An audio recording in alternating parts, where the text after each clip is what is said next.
ជួបស្រីបេះដូងលោតខំធម្មតាពេលប្រសពនេត្រា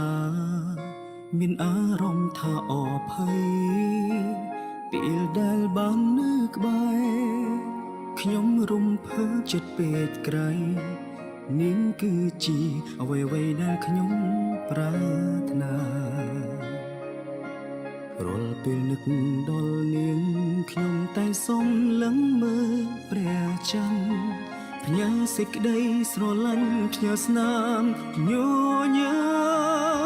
មនាងគឺជាមនុស្សដែលខ្ញុំស្រឡាញ់គឺជាមនុស្សស្រីដែលខ្ញុំរំចាំ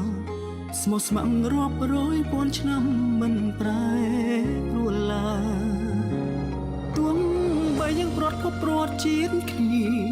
ទោះត្រូវជប់នឹងឧបសគ្គអ្វីក៏ដោយមិនខ្លាចនោះឡើយទៅជួបត្រាត្រាយឲ្យបានស្នេហ៍យើងជាស្នេហ៍ពិតមេឃដីបំបែកមិនបានព្រោះយើងទាំងពីរប្រានជាគូព្រេងពីបុព្វេធ្លាប់ជាប្តីប្រពន្ធមិនអាចបែកគ្នាទេយើងជួបគ្នាតទៅមុខគ្រប់ជាតិរាល់ពេលនឹក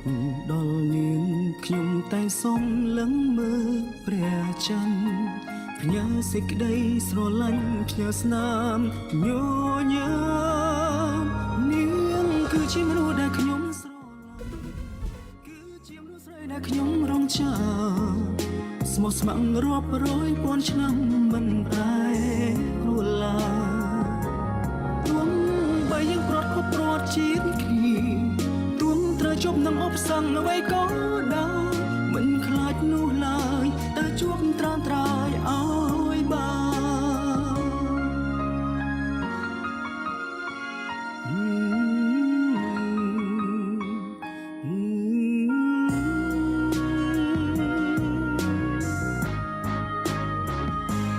នាងគឺជា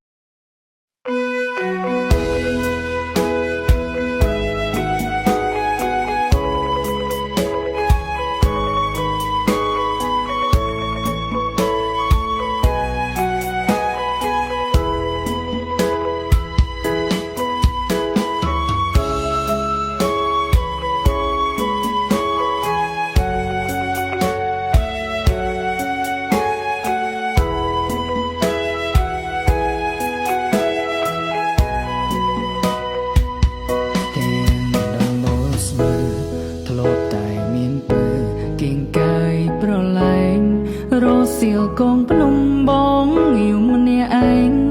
កណ្ដោចកណ្ដែងនឹងដល់ជីវ៉ាស្រែធ្លាប់មានស្រីតែអូនមានថ្មីតាមចិត្តមេ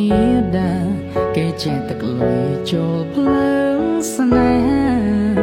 ពុំរត់រៀមរាពីស្រីគេក៏នាងធំយូរសាពុន